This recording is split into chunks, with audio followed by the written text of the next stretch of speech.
this recording. We'll record. So hopefully you got my email last night. Took me longer. I wanted to do really, really detailed solutions.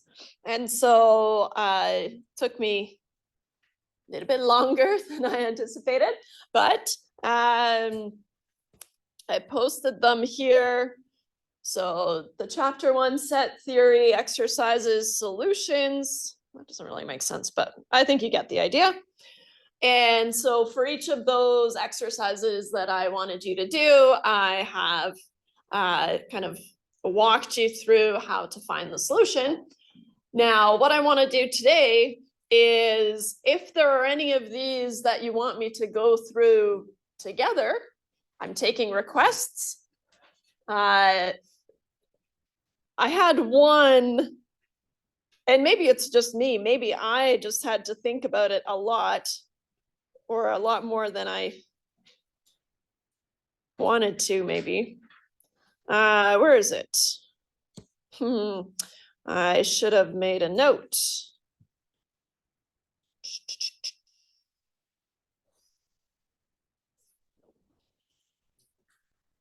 It was in maybe the,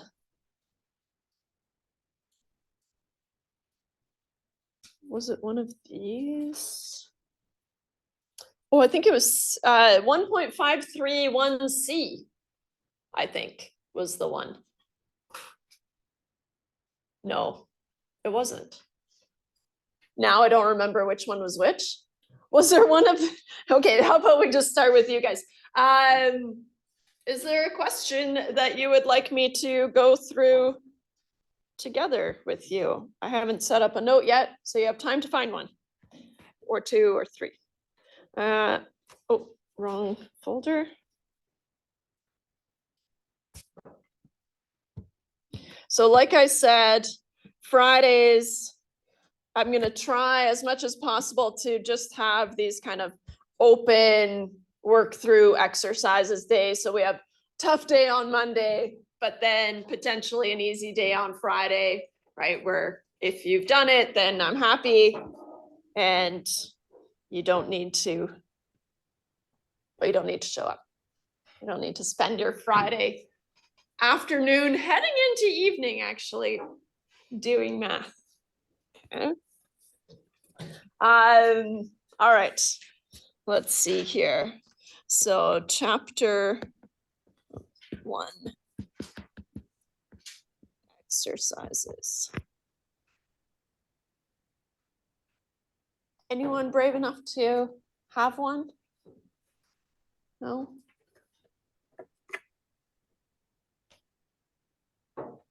I'll try to do a little bit fewer questions for chapter 2, but there was so much that I wanted us to practice. So. Okay, while you guys think, I'm going to try to find that one that gave me a run for my money here. I fear that maybe I was just a little sleepy.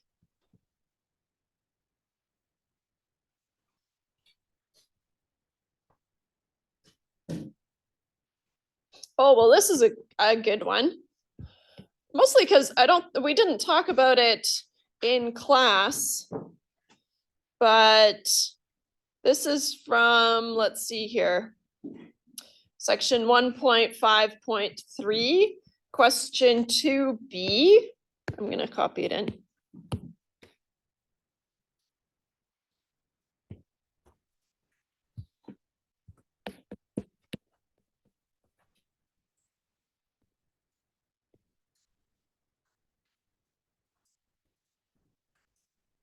I mean, sure, we can do A as well if you want. I'm doing the twos because they didn't have the solutions in the back, but they're just brief solutions, so my solutions are better, I guess. Potentially better, longer for sure. That's a fact. Oh, did I got the memory of a goldfish today? Did I start recording? Yeah, I did. Phew. All right. So we jumped forward to series and just kind of manipulating series. We're looking at summation notation, and part A, we want to find the sum from k equals 1 to 3 of k to the power of n, and then we want to do it 4 times for n equal to 1, then 2, then 3, then 4. So these are all going to be 4 separate summations. So first thing I'm going to do is I'm going to let n be 1. Okay, start off nice and easy here. Oh, maybe I'll need another line here. The sum k equals 1 to 3 of k to the power of 1. Nothing crazy here, right? What we want to do is we want to write these sums out and find the value of the sum, right? What's this representing? And so here, this sum is going to, is going to start at k equals 1 and then add up all these values till k equals 3. Right? So starting at k equals 1, I have 1 to the power of 1 plus, and now I increment the index, right? 2 to the power of 1 plus 3 to the power of 1, and that's it. And I had to convince myself here, this is k equals 1, this is k equals 2, and this is k equals 3. That's a sum I can get behind, right? 1 plus 2 plus 3. All right. We had to do some work to get there, right? But that's what it's saying is 6. So now I'm going to bump this down to this line. So that's along here. And maybe I'll just highlight that this changes that power on the k, right? So now, just to illustrate, how about we change it to n equals 2, and then of course you would keep going 3, 4. But I think you might get the idea after 2. K equals 1 to 3 of k to the power of 2, right? So now n is equal to 2. Again, 1 to the power of 2 plus 2 to the power of 2 plus 3 to the power of 2. I'll write out the sub-steps here. 1 squared is 1, plus 2 squared is 4, plus 3 squared is 9, which is what, 14?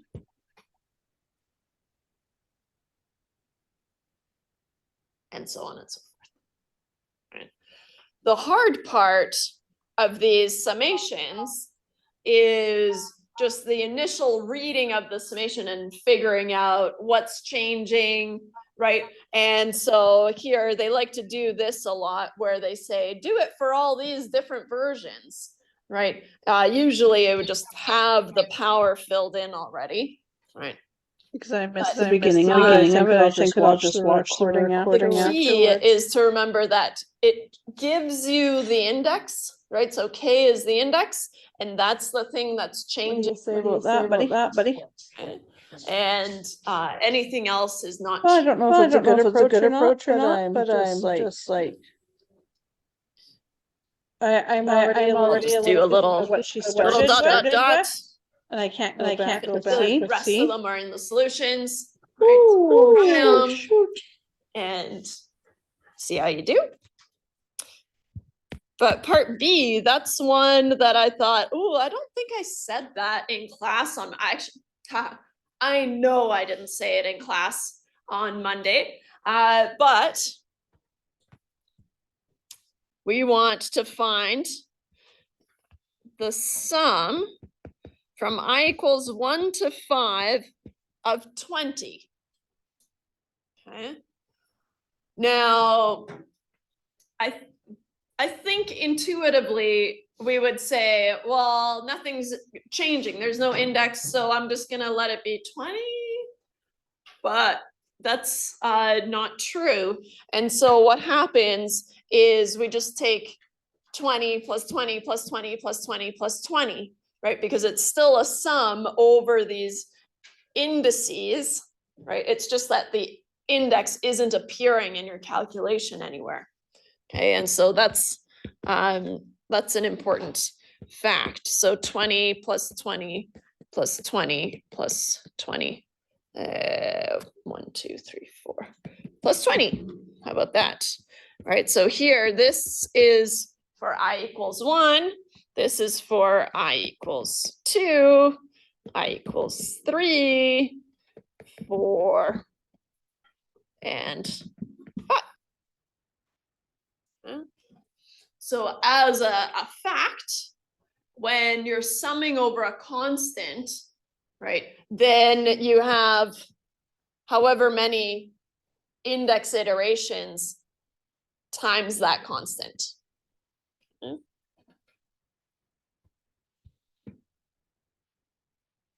Which equals, oops,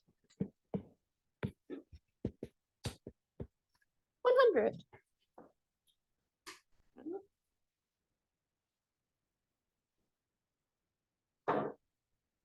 All right. Now I'm ready to take requests. Pulling teeth. Which well, my husband's a dentist, so we say it a lot.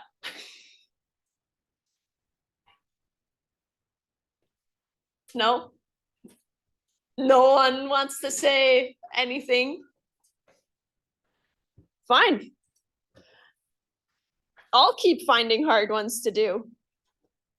Well, I guess these ones were a little bit of a pickle. How about we keep going with, did I jump too fast into the summations?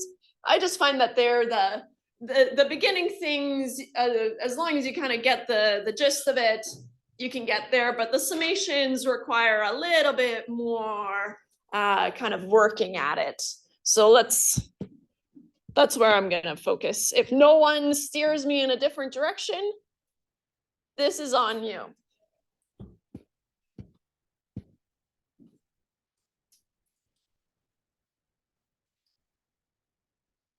Okay.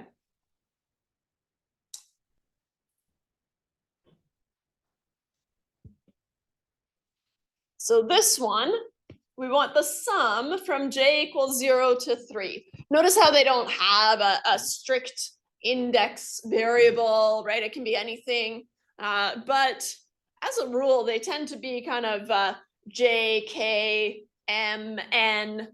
L looks weird because it looks like 1, right? That's weird. So we tend to stick to that part of the alphabet, but besides that, it doesn't matter, right? As long as you remember that that's the thing that's changing over the summation. So if we do the sum, oops, from j equals 0 to 3 of n to the power of j plus 1. Now this is another one of those where it wants you to do it for 4 different scenarios. Starting with 1 makes sense, and then we'll do 2 just to kind of solidify it, and then I'll let you do 3 and 4 on your own time. But letting n be 1, I'll just erase this, replace n with 1.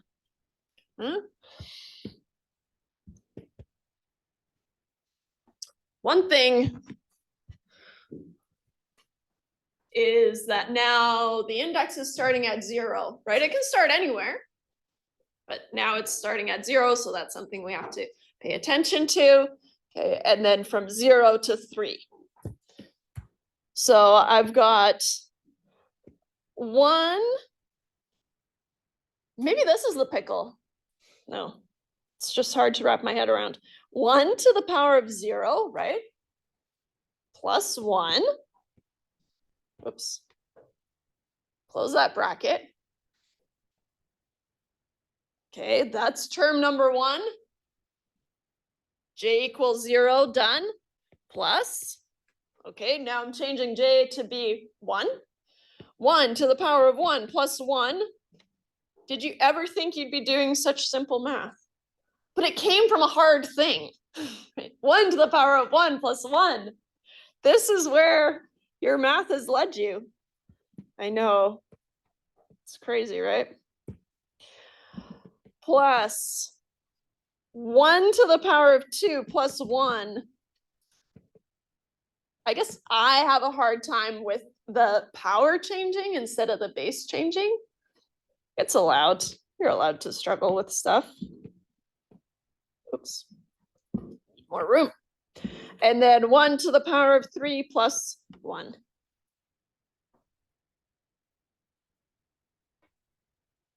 One to the power of anything is just 1.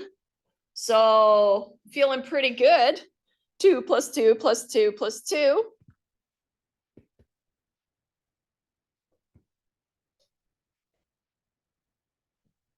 I'm gonna go with 8 final answer, unless I see some scrunched up faces. That's usually what I'm looking for if I've done some weird math, which happens. All right. Let's do n equal to 2. Start by, well, because I have the luxury of erasing things here. N equals to 2, which means that I'm going to erase this n and replace it with 2.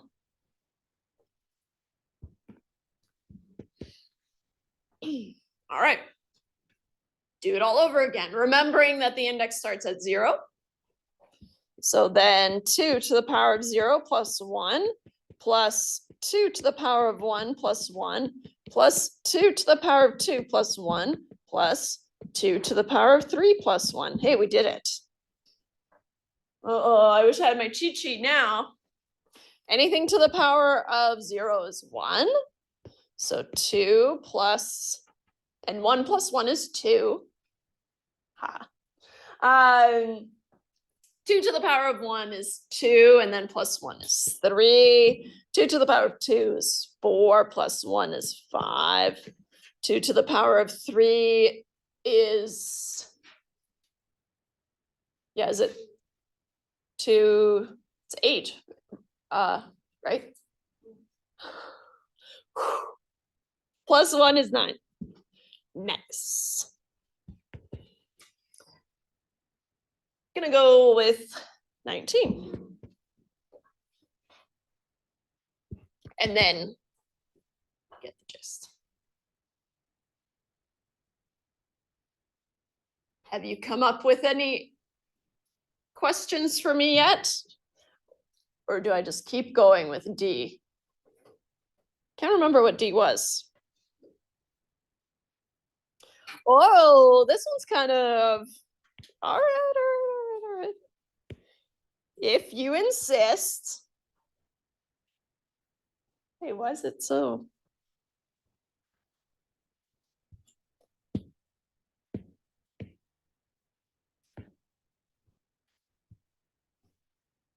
This one's weird, right?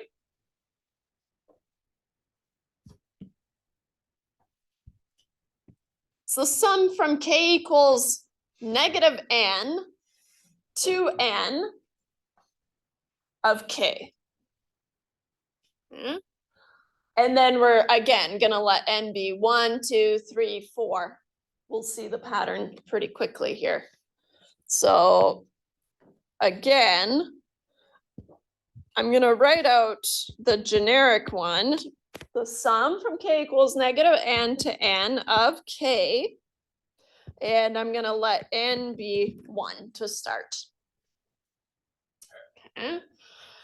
Which means that I'm going to erase this n and this n and replace them with negative 1 to 1. Oh, I see the thing now. Yeah. So now the sum here, I think this was the one that was kind of stretching my imagination initially. What? what's going on here? And then I wrote it out and you'll see. So we're just summing k, but k is changing, right? And so from k equals -1, we'll start there, plus k equals 0. We can cross that 0 line all the way up to 1. I'm gonna go with the sum is 0, right? Which makes sense. We're summing over itself, but we're going an equal distance around 0, so it doesn't matter, right? -1 plus 0 plus 1 is still 0. Let's see if that's still true for n equals 2. So from -2 to 2 of k, and this is for n equals 2.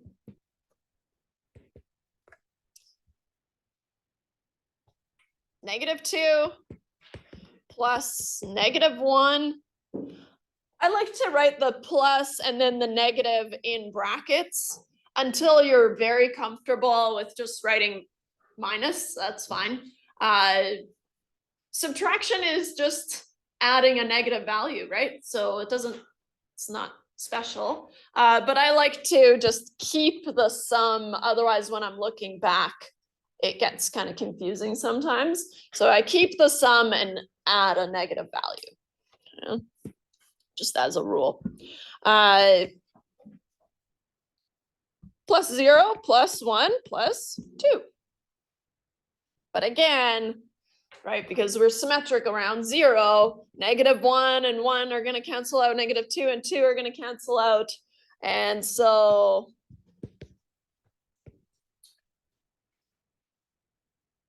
I could ask you to let n be 100. What's the sum? 0. It's going to be nothing, right? -100, add to 100, 0, right? So it doesn't matter what n is, but you can confirm it by doing n equals 3 and n equals 4. Right?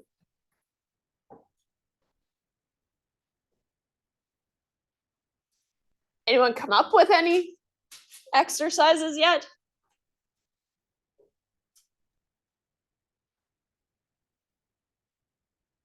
I'll be caught off guard when there is a request. All right, I'll keep doing the hard ones. Let's see here. 5's not hard, but have you seen the choose function? This here is the choose function. So it's not a fraction because there's no line between it, but it's how many ways you can choose k things out of n possible elements. And we'll see that in chapter 2. So that's why there's a note saying here, don't worry about understanding what n choose k does, right? But just don't write it as a fraction, just write it as kind of 2 brackets and choose k is how you read it. Okay, but in terms of changing the values, right? You don't need to know that. So you don't need to simplify it. I think it says expand, rewrite the following without a summation sign for n equals 3. So you don't have to figure out what the choose function does or anything. Okay. So that one's not important. And then 9 and 10 in that last section get you to use the product instead of the summation, which is the capital pi, but it does the same thing. And it's actually a little bit more fun than the sum, or at least in my opinion. So instead of adding the elements, you multiply them. It does the same thing. Yeah. And I will say, I'm not going to scroll. Well, I mean, you have the solutions, I guess, but for the very last one for part B, it wasn't until I had them written out that I thought, oh, I know how we're supposed to do this. How in the world are we supposed to do this? But then I saw it, and you will too. Okay, so just stick with it, write it out, see what comes to you. And if it doesn't come to you, it's in the solutions. But that feels like a spoiler at this point. Or maybe you want to. Maybe you want time to write it out now.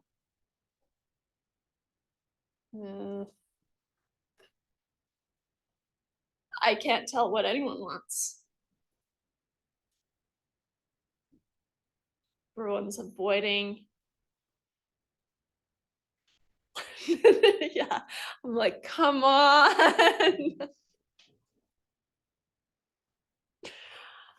How about some from the earlier sections?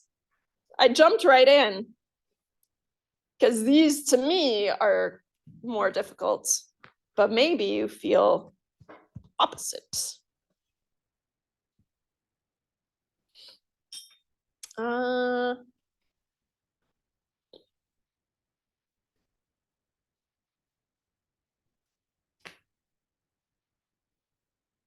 Yeah.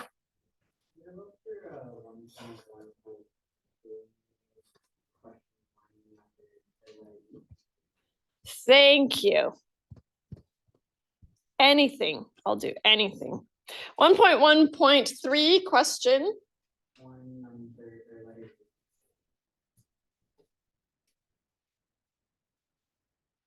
Sorry, did you say D or E? E, echo?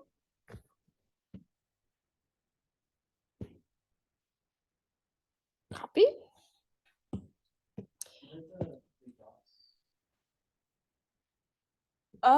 Let's see here.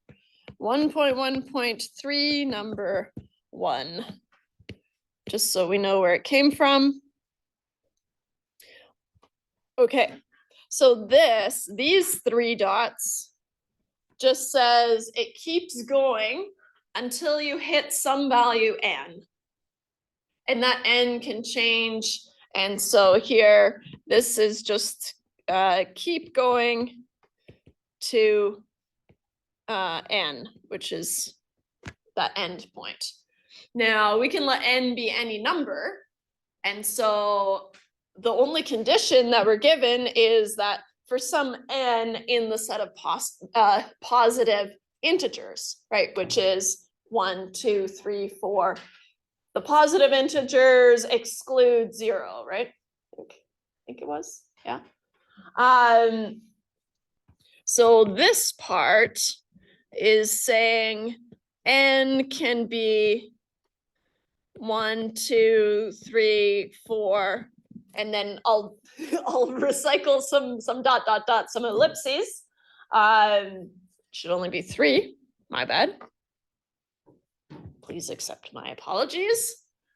Right, but it just keeps going and going and going. The only difference is these ones are slightly raised just because we're adding, and that's just, you could have done them below, that's fine, but technically they go in the middle if we're adding, that's all. So in your experience here, it says s equals 1 and n equals 1. How does that work with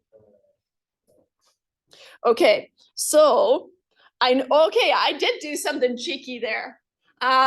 So what I said was, okay, well, I mean, if n can be any positive integer, what if I let n be 1?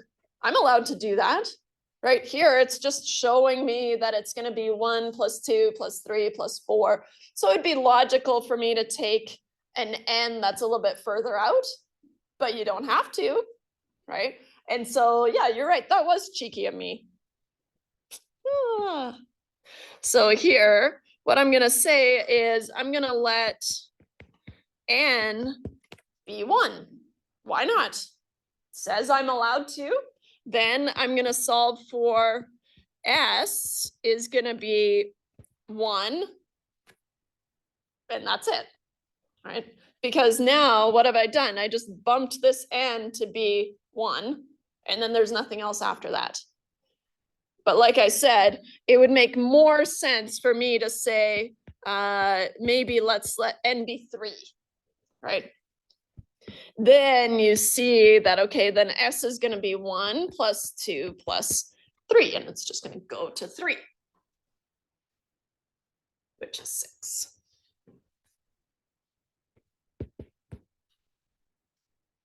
Nice. But I did want to do the n equals 1 just to show you that you could make it that simple if you wanted to, just because we have these kind of starting points. It's just giving you an idea of what you're supposed to do for larger values of n, but it's still true. You're adding up all the values up to n, but if you let n be something easy, then you're done. Nice. Hey, thanks for catching that. Because that was one. Yeah. Question for where it said n equals 1, then beside it s equals 1, wouldn't it be s equals 3? It's like this plus 2 beside it. I was kind of confused about that. Oh, so here, yeah, so that's where I'm cheeky is, so as a rule in this set, S is going to be adding up all the integers, all the positive integers up to n, right?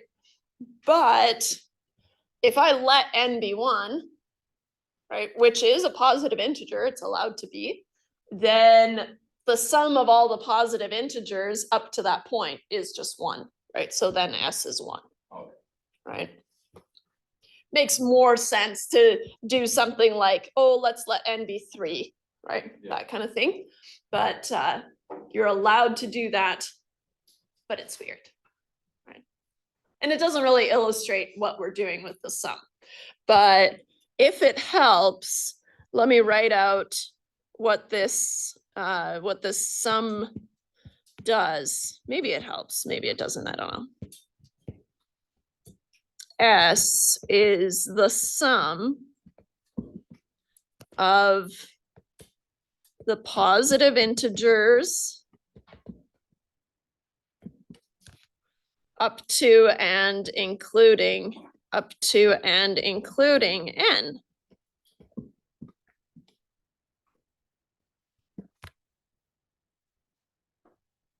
It helps, right? Then you can write it out in words and kind of convince yourself. But either way, that's the set of S. And remember, set builder notation, S is the set such that that vertical bar, which we can use a colon if we want to. If you don't want to use the vertical bar, that's fine. And then it describes the elements in the set, right, without listing them. Because what's the problem with this set? This set is infinite, right? There's an infinite number of positive integers that we could add up, right? And so that's when the set builder notation makes more sense than just listing all the elements.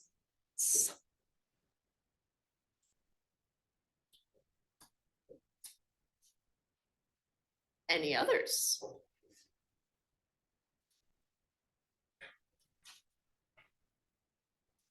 Buy you some time. I'll go check the Zoom. I don't expect anything because I did say I can't see it, but oh, maybe.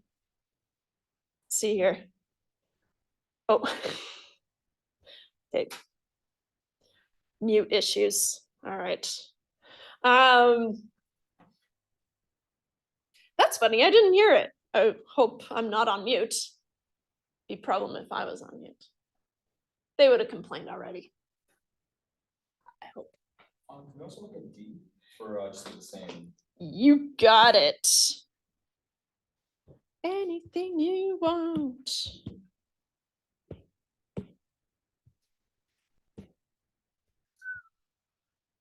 Put it on a fresh page here.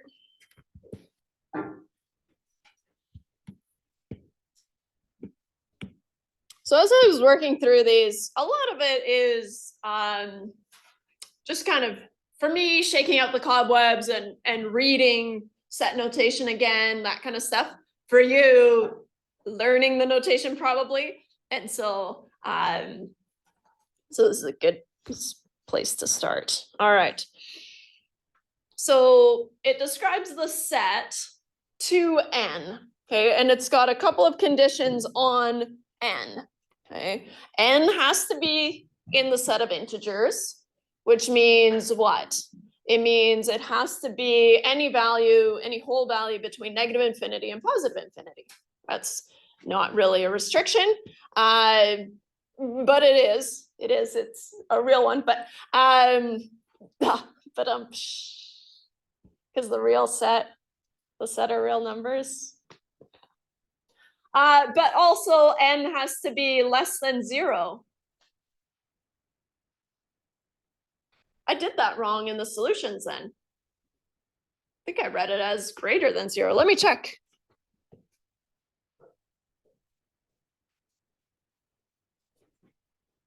Okay, I didn't.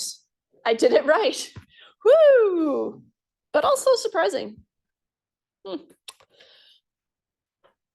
comma here, just make a note. You're gonna read the comma as and, right?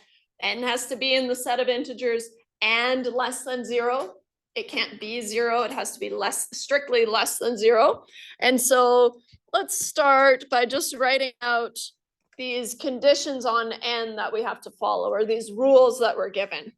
Okay. So n must be in the set of integers, which is the set from negative infinity all the way to -2, -1, 0, 1, 2. And then I ran out of room. I'll bump it down here. And all the way up to infinity, right? And that gives us a relatively clear description of the integers, right? Whole numbers from negative infinity to positive infinity. Okay, so, or you can just say the set of integers, and then you have to remember that that's what that means. Okay. And n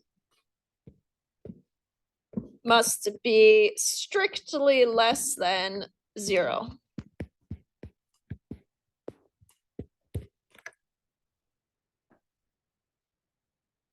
So what I like to do is just list a couple of values of n that are allowed, right, that satisfy this criteria. And so n can be -1. It's kind of the largest possible value that it can be, closest to 0. -2, -3, all the way up to negative infinity. I think you were asked to do only how many? List 4 or something? Let's see here. List 4 elements of each of the following sets.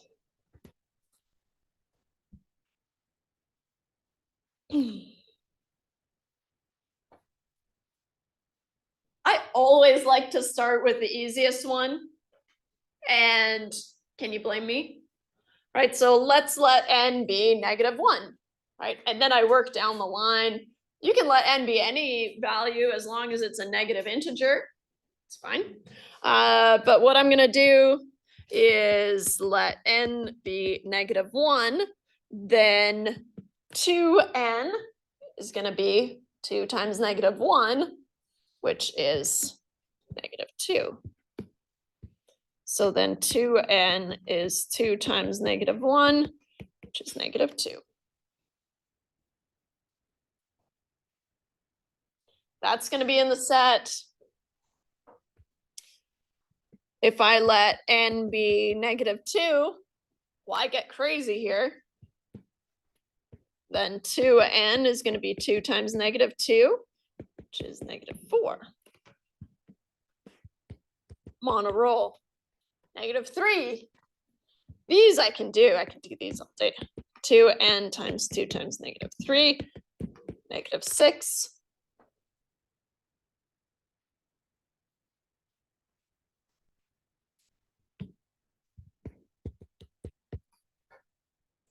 Because it asked for 4.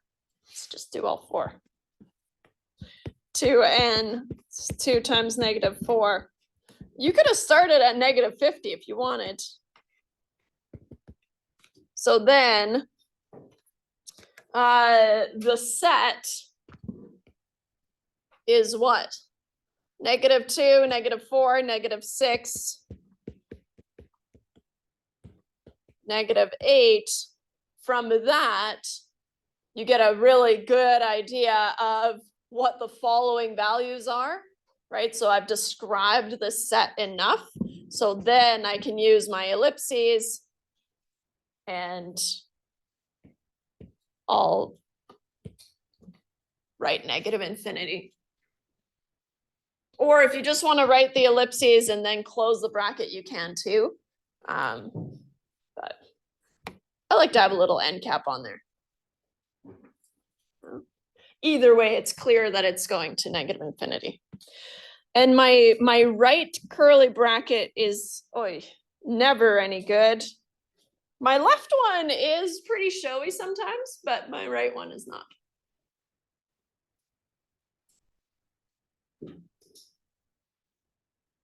Okay, I gotta. Hey, not bad.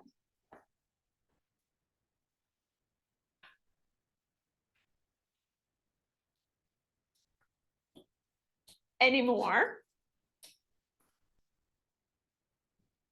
I know you have them. Just scary. Should have done like an anonymous submission. You don't have to say it in front of the class. Although it's true what they say. If you have a question, then everyone else has that same question. So. Yes. For 1.1.3 number 2,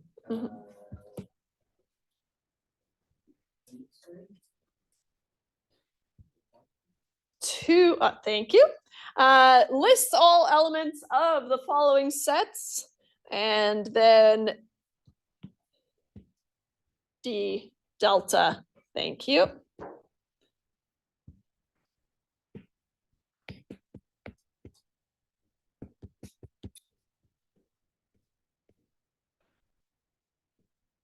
And just as a reminder, list all elements of the set is what we want to do. Yeah. Which is fine because we've got this very small finite set, right? We're going to let n equal -2, -1, 0, 1, and 2.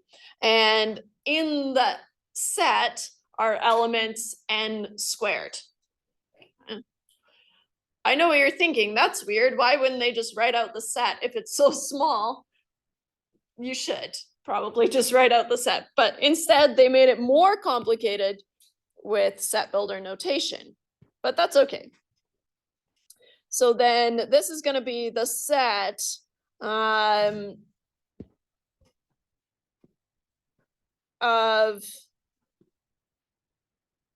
how should I write this? I'm just going to jump right in. -2 squared, right? That's n equals -2, -1 squared, 0 squared, oops, 1 squared, and 2 squared, which I can simplify, right? -2 squared is 4, -1 squared is 1, 0 squared is 0, 1 squared is 1, and 2 squared is 4.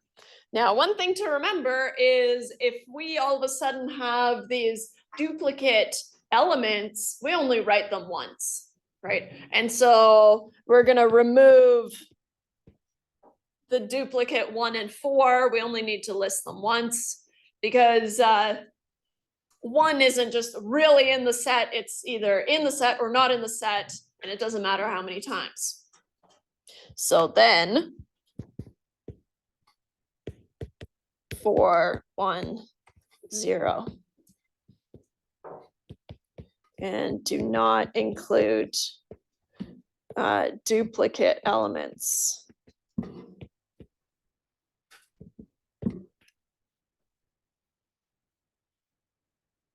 I guess that's kind of irksome. You could write 0, 1, 4. Why? Order doesn't matter inside the set, right? It does in a Cartesian product, for example, which it gets you to do a lot of. Right, so in ordered pairs, it matters, but elements in a set. So order doesn't matter. Order doesn't matter for elements in a set.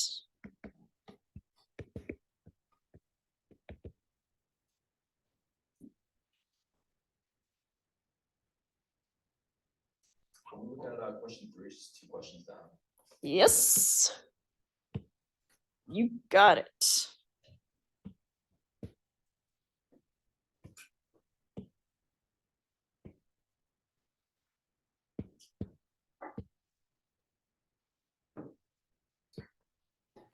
We want to describe the following sets using set builder notation. So we have the elements of the set, and whoever wrote it decided we have enough information to figure out the general idea of the set, right? And so that's why they threw these ellipses in here, which is totally fine.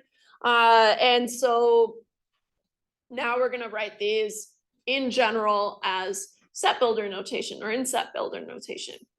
Now, the first thing to do is to figure out what are some key characteristics of these numbers. How do I describe these numbers? 5, 7, 9, and then it keeps going. So I'm feeling good about odd numbers, right? Starting at 5, 77, 79. Okay, still odd numbers, feeling good about that.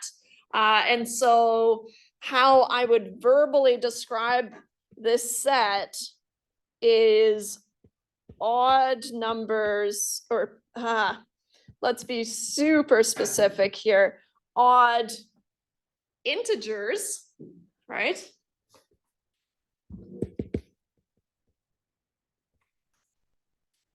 Between 5 and 79, inclusive.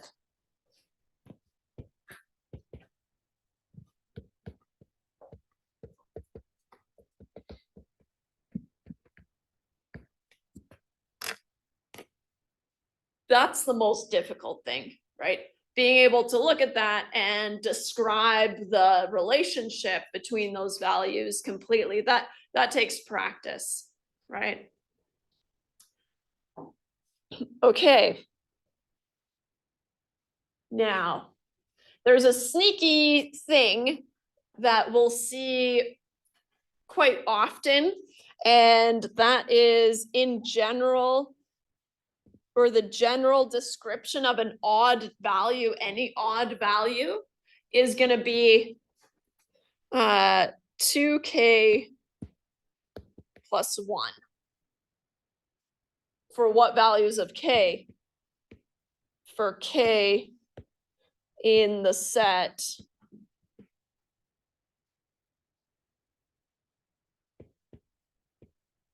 of integers. Right, that's all odd values. If I let k be 0, let's start there, right? 2 times 0 plus 1, hey, 1. If I let k be 1, 2 times 1, 2 plus 1 is 3. Nice, checking boxes here. What if I let k be 2? 2 times 2 is 4, plus 1 is 5. And if you keep going, right, through the set of integers, it'll yield the set of odd numbers. You can do negative values as well, right? 2 times negative 1. Yeah, negative 2 plus 1 is negative 1. Okay, it still works. I don't know why I was doubting. 2 times negative 2 is negative 4, plus 1 is negative 3, right? And so it's always a little bit behind, right? Kind of weird to think about, but if you kind of just accept this as the general description that we use to describe odd integers, then that's a good kind of first step. Okay. It forces it to be integers as well, right? Because k has to be in the set of integers. Okay. So this k in the set of integers is going to be part of our set builder notation, right? That's one of our conditions. Now, we want to restrict these odd numbers. They can only be between 5 and 79. So what I'm going to do is I'm going to take 2k plus 1, and I'm going to force it to be equal to 5. Solve for k, and then I'm going to take 2k plus 1, force it to be equal to 79, solve for k, and then that gives me the span of k that I'm interested in, right? So we want 2k plus 1 equal to 5. Okay, so 2k is 4, so then k must be 2. Okay. You can put it back in, confirm that it puts you at 5. So far, so good. And 2k plus 1 is equal to 79.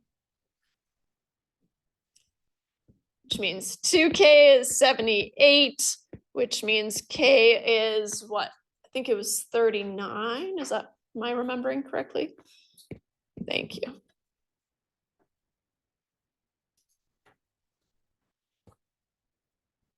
Okay. So that means that k must be between k equals 2 and k equals 39 inclusive. Right, because we want those values in there. I guess I could have done something weird, but it doesn't really. I guess I could have gone 1 on either side and then said exclusive. Anyways, no, I don't want to do that. But you could, but it'd be weird. All right. Or at least that's not how my brain works. I don't want to do that. Could go to 81. 3 to 81 exclusive of the endpoints. No. So then in set builder notation, what does this look like? Well, we start our set with some curly brackets, and I'm going to say, okay, it's going to be the set of 2k plus 1 because it has to be in general, it's an odd integer. And then on the other side of this, such that, that's where I'm going to throw in my conditions on k, right? It's going to be 2k plus 1 in general, but k has to follow these rules. So k has to be in the set of integers. Let's start there. That's important. Right? And which we write with a comma. And I want k to be between 2 and 39. So 2 is less than or equal to k, which is less than or equal to 39. Bada boom, bada bing. I'm happy. It's a lot of work to get there though, right? Kind of a lot of thinking about it. And the key is knowing that 2k plus 1 for k in the set of integers. Along those lines, how would you describe the set of even numbers? See, even integers do the same thing, but just 2k, where k is in the set of integers, right? So I'll throw in conversely, so in the kind of other way,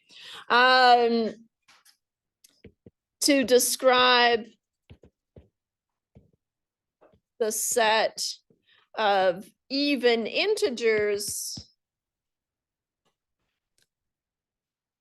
we generally say 2k where k is in the set of integers. And you can confirm, right? Let k be 0, 2 times 0 is 0. Okay, so far so good.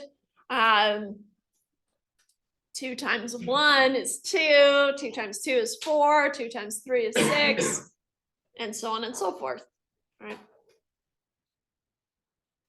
So as long as you specify that k is in the set of integers, then you're fine, right? To me, it's hard to wrap my head around initially that k increments by 1 to yield values that increment by 2, but that's what the 2 multiplier is for, I guess. I don't know. Just things.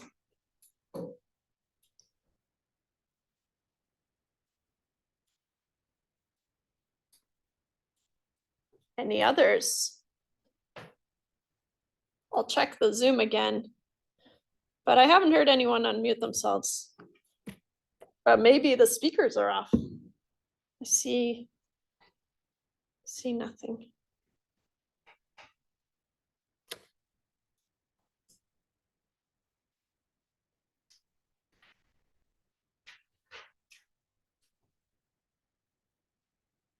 Yes.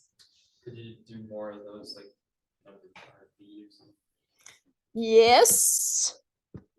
Let's see here. Let's find some. Hey, I already gave you C. Let's do B then.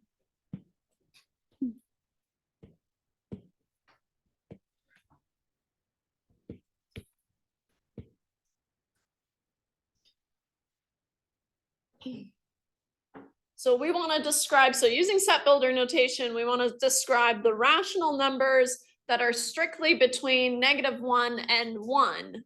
Now, I'm so tempted to look back at my solutions. How did I approach this? I think and let me just write out what I would do and then see if that's what I did in the solutions. How about that? I like to use k. You can use any variable, n, m, whatever. But I like k. I like writing k, lowercase k, and it's the little things to me. Such that, so I'm just letting k be a number, and now I'm going to specify that k is in the set of rational numbers, which is like a fancy double back Q. Rational numbers are fractions, right? And strictly between -1 and 1, which means I add a comma and k is between -1, oops, and I guess I could split the inequality up, but I'm not going to do that. Whereas strictly, now I'm doubting myself. Is that the inclusive or exclusive? Strictly. Let's see. Not including. But otherwise, I used X. Wow, that's crazy. I like K. But here I used X. I don't know. Feeling wild.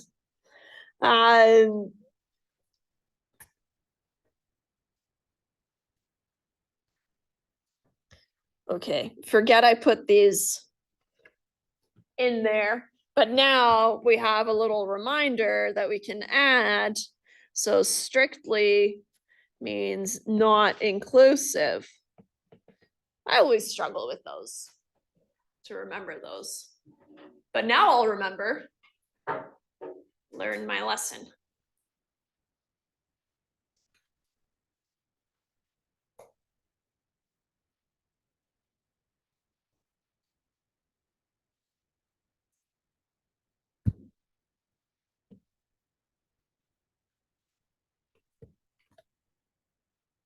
We did the even integers. And then if you haven't done D, I actually want you to do that because it's very similar to the one that we did with the odd integers. And so take some time to have a look at that one.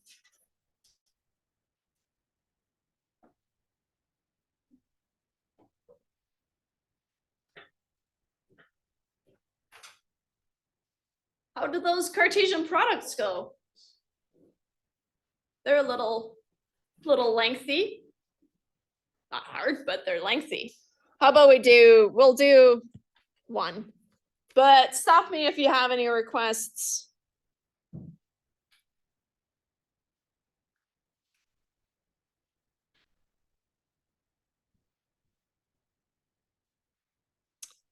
Where's a Cartesian product? Here. But I'll do an odd or an even one.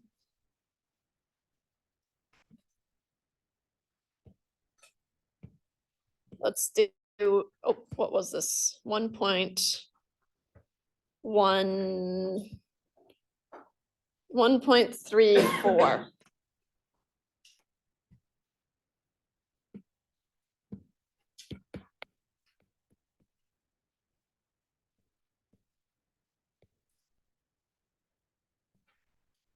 So now we're given,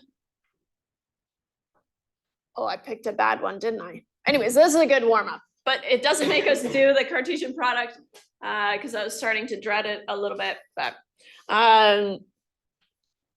what is the Cartesian product? Well, first off, that's when you have this X between two sets, right? It says take the Cartesian product, which does what? It lines up the element in the first set with all the possible combinations in the second set, and then takes the second element in the first set and lines them up with all the elements in the second set. Okay. That's what this X says. Then we've got these bars, remember, is the cardinality, which is the number of elements in that set. So we'll do this one, but set A, so you're gonna flip a coin and then roll a die. Okay. Now you flip a coin, there are two possible outcomes. So there are only two elements in the set, right? H and T, let's call it. Then you're gonna roll a die, only 6 possible outcomes. 1, 2, 3, 4, 5, 6. Okay. Now, A by B, or the Cartesian product of A and B, well, just by a rule that we did talk about last day, is that's the same as the cardinality of A, or the cardinality of the Cartesian product is the same as the cardinality of A times the cardinality of B. Now the cardinality of A has 2 elements, and so 2 times B, which has 1, 2, 3, 4, 5, 6 elements, putting me at 12 elements in the Cartesian product. Okay. This is really good to remember. So we would need to find 12 elements for the Cartesian product, right? Because it's nice to have a number of elements that you're looking for. And then if you have that number, then you're pretty good. Yeah. Sorry, I forgot, where did the 2 come from? Oh, heads, tails. It's the number of elements in the set is what those vertical bars are. Usually it's the absolute value, right? But around a set, it's asking for the number of elements in that set. Just heads and tails makes 2. 2. That's why, okay. Totally. So for the Cartesian product,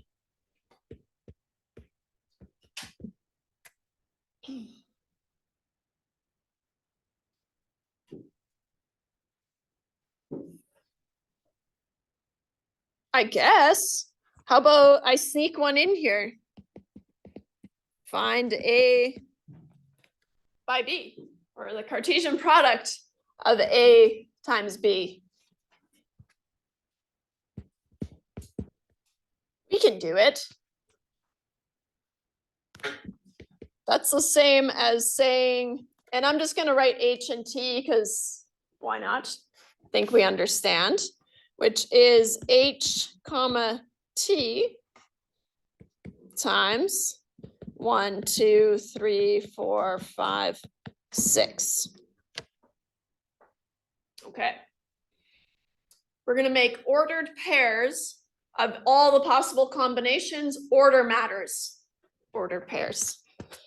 Well, so this is gonna make, oh, not very good. How I like to do it, I work methodically, or I try to work methodically, and I take my H and I do an H1 combo, or maybe I should use, oh, whatever. H1. What's that combination? Flipping a heads, rolling a 1, okay? And then rolling a 1, order matters. Then my heads and 2, so the second element here is going to be H2. The third element is going to be H3. Fourth element, I know, getting crazy here, H4. And obviously H5, H6 completes my H combinations. But wait, there's more. Now we do the same thing for the T's. Right? So then I'll start it over here. T1, T2, I feel like you've got it now.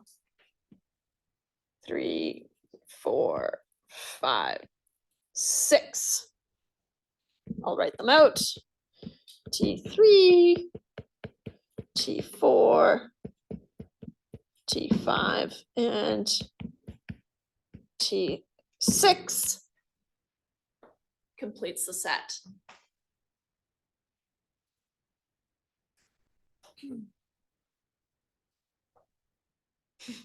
A very colorful set. That's okay. I think you got it. Now, how can I check to make sure I didn't miss any? Well, knowing that I'm expecting to see 12 elements here. 1, 2, 3, 4, 5, 6, 7, 8, 9, 10, 11, 12. Whoo! Bigger sets. It's a bigger concern, right? It's also helpful to kind of nudge you along. Oh, I forgot some combination. Go back and check your work, right? Order matters, right? And so you can't switch. So in this ordered pair, for example, this T1 is not the same as 1T. That would be rolling the die first and getting a 1 and then getting a T, or flipping a coin and getting a T. But here what it's saying is we flip a coin first and then we roll the die. Okay? And that's what part B is asking. How could you interpret this set? So it never asked us to do that Cartesian product, but why not, right? Live a little. How can we interpret this set? This is a list or the set of all possible combinations of flipping a coin, then rolling a die, right?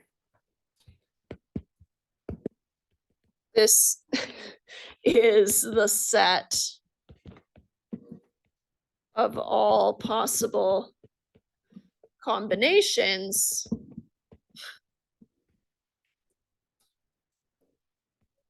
of flipping a coin,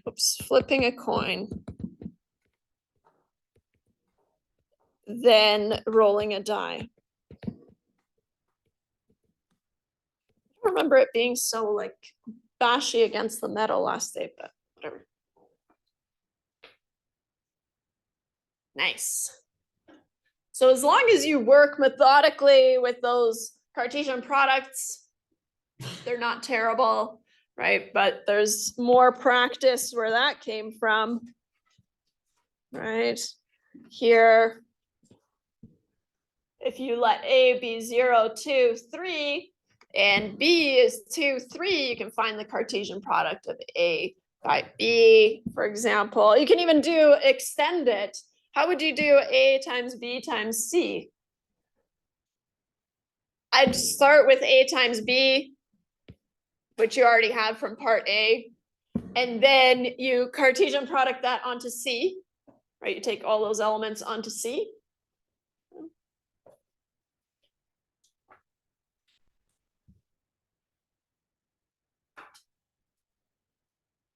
Hey, I even did using A times B from A.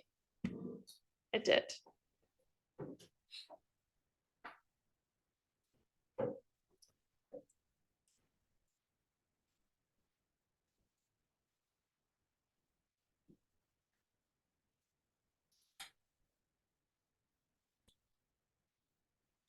Do you remember the power set? The power set is the set of all possible subsets of a set, which can get quite large, right? But again, just work methodically. And I got you to list all 2 element sets in the power sets of A, B, C, D, right? So what I did was I just went through and looked at all the possible combinations, and then remembering that the order of the elements in a set, right, doesn't matter. In an ordered pair it matters, but not in a set. And so then I just remove things like AB is the same as BA, for example. Where that becomes crucial, and I encourage you to try it. I'm sure there's kind of more clever ways of doing question 4 here. List all 3 element sets in the power set of A, B, C, D. Okay. So that's all the possible combinations of 3 of those elements, of course. And what I had to do, I guess, is I took the 1 element and I combined them with all the 2 elements to make sure that I got all the possible 3 element combinations. Now that's really kind of,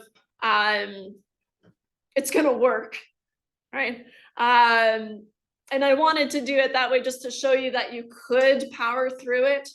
It is tedious, right? But as long as you kind of cover all your bases, follow all the lines, then you're okay. And so once I had listed all the possible 3 element combinations, what did I do? ABA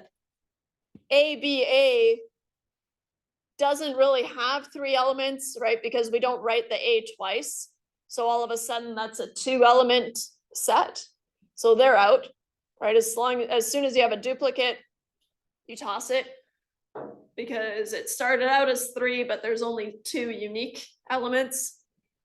And so that eliminates quite a few of the possible combinations. So that's nice.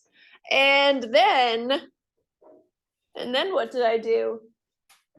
Notice that I'm not trying to do this one under pressure up here. It would take forever. It took quite some time. But then what would I do?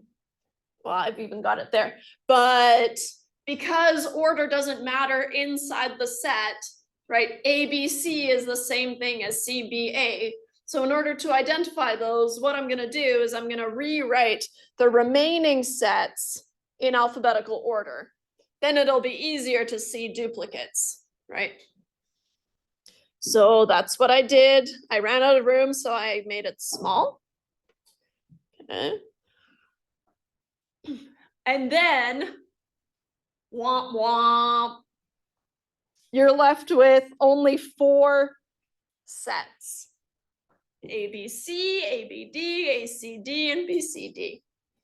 Which, again, I'm sure that you could arrive at just kind of trial and error. Maybe you just can look at it and see all the possible 3 combinations. I don't rely on that. I'll put in the work and do it, because sometimes I don't see it, And that's okay. But we would have got to the same place anyways.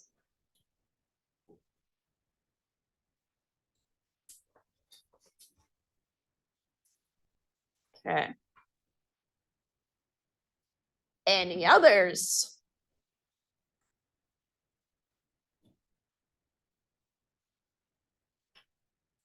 It's like I'm gonna need a way to figure out when there really are no more questions. How do I know? My plan is flawed.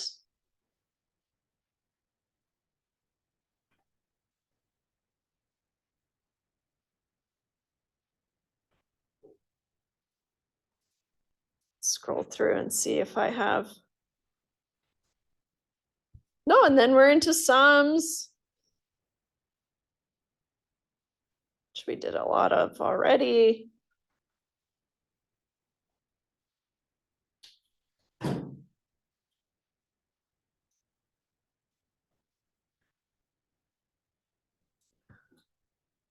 How about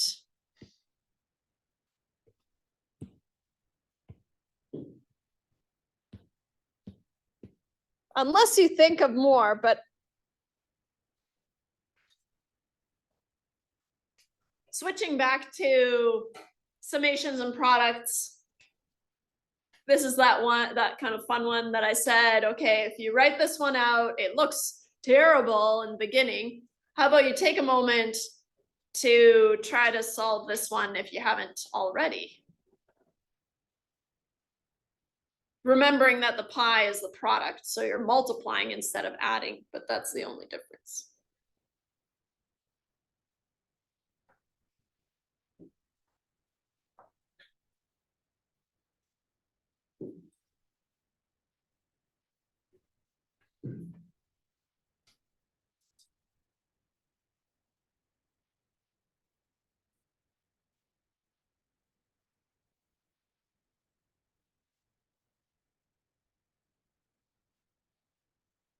And don't do all the terms to 100. That's crazy. Once you see a reasonable pattern, then you can do ... and then pick up at 99 or something.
You can never tell how much time to give. But I'll start by writing it out just slowly. K equals 1 means 1 over 1 plus 1 times K equals 2, 2 over 2 plus 1. K equals 3, 3 over 3 plus 1. Multiplying, that's the key. And then, like I said, I'm just gonna go ... I get the gist. and then pick up at, let's say 99. 99 over 99 plus 1. Finally, 100 over 100 plus 1. And just to reiterate, because we're iterating. This is when k equals 1, k equals 2, k equals 3. Works the same as a sum. You're just multiplying. K equals 99. And finally, k equals 100.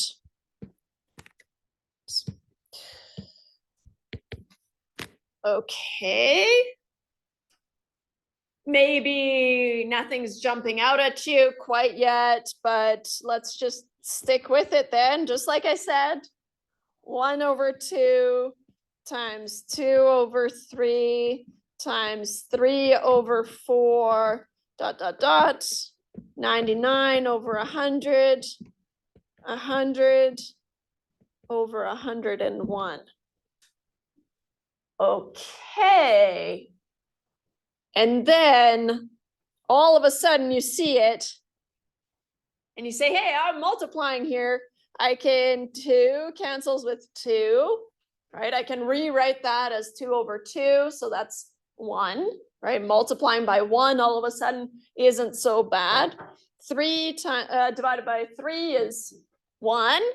Okay, so presumably this next 4 cancels with that 4 I didn't write. Same thing, this 100 cancels with this 100. And this 99 presumably cancels with that previous 99 in the denominator. And then all of those terms in the middle just condense to 1 times 1 times 1 times 1 times 1 times 1. Pretty useless stuff. But in the end, I get left with 1 over 101, which I'm just going to leave it in exact form. That's fine. But you have to stick with it for a while, though, until you see it, right? And then you probably have an aha moment. Aha.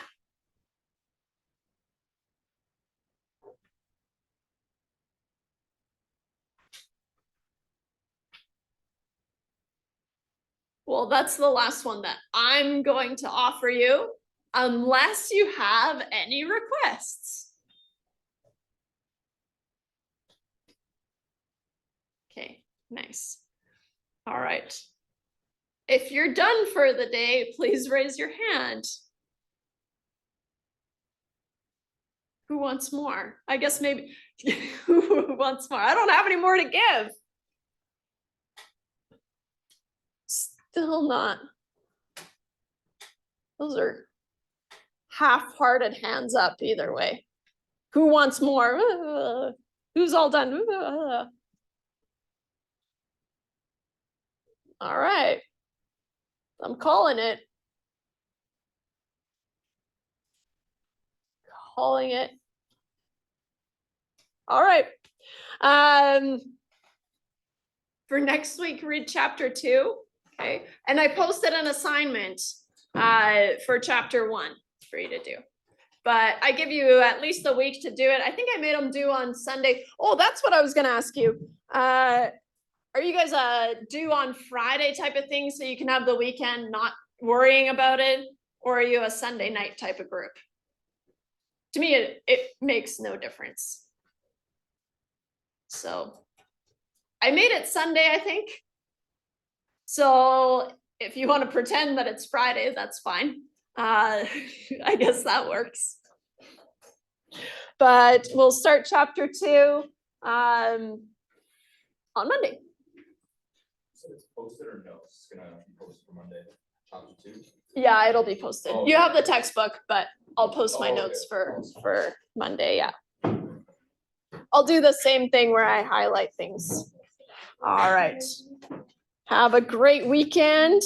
If you zoomed in, I'll stop this recording.